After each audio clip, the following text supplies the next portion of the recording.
I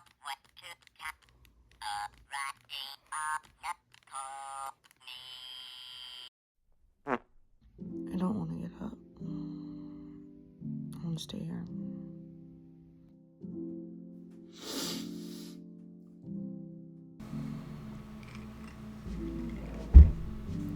I have quite a bit that I need to get done today. I had a team meeting for my internship yesterday evening, and there's a couple things that I want to get done before this weekend because I will be out of town. But what I like to do before I start working, and I try to do this every day, but I have journals. I have two. This one's like capybara, and it has little like tabs. I need you. And I have two journals, and I like to write what I'm going to do because I get really badly stun locked if I have a lot of tasks, and if I don't write it out beforehand, I just won't end up doing it because I'll be so overwhelmed with the sheer amount that I need to do. So I'm going to get working, and maybe I'll record some footage of the work I'm doing. I think I can do that.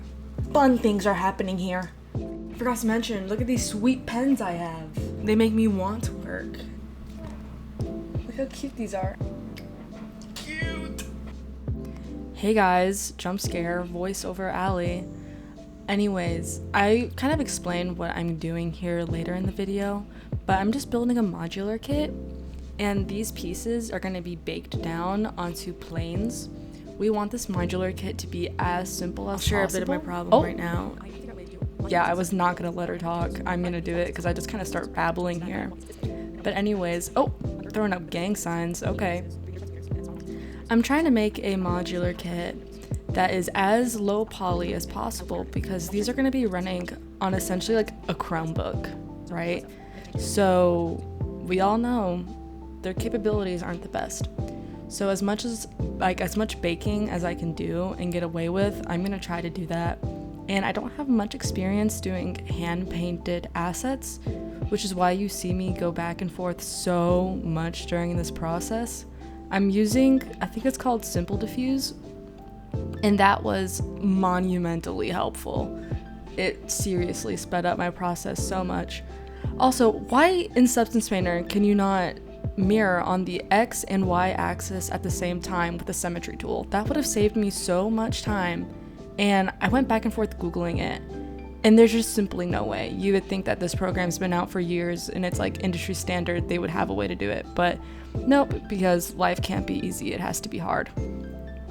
Anyways, my problem here is you can see that they aren't tiling properly, and that's because of the lighting used by the Simple Diffuse, and I'm assuming probably part of the baking process. I'm not too sure, but I kind of explained this. My problem that I'm explaining it now. Was that I'm trying to make tileable hand-painted materials, but I was just having weird problems with the tiling on these edges and whatnot because in actuality you can see my UV in the corner.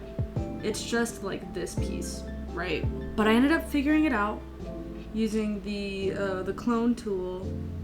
I think that is pretty passable. I think that works really well. I spent way too much time over analyzing it and overthinking it. Yeah, what she said. It was a pain in the butt. But anyways, once I got down kind of the method that I wanted to use, it got so much easier.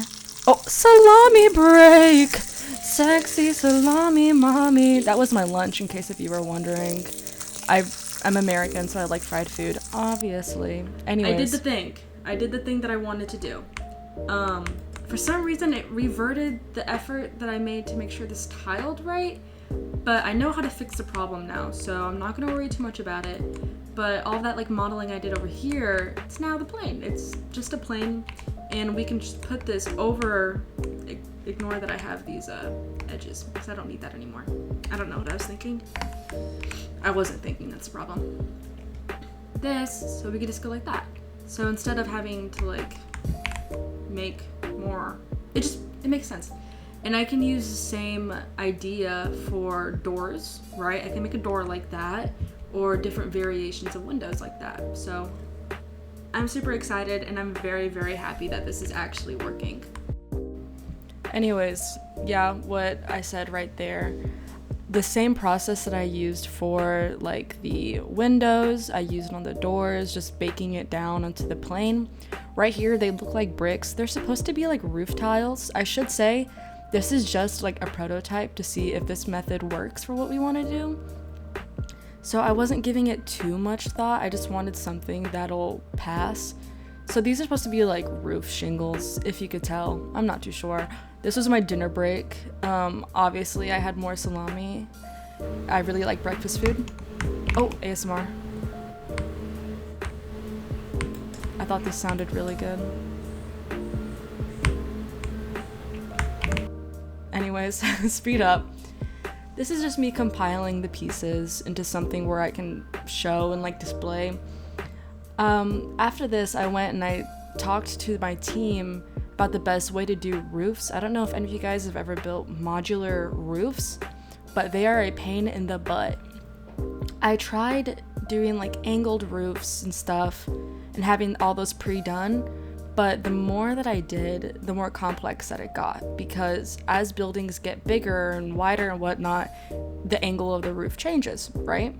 So my solution to that was just using simple planes, and then we can manipulate those either in Engine or just in like software like this, like Blender or Maya.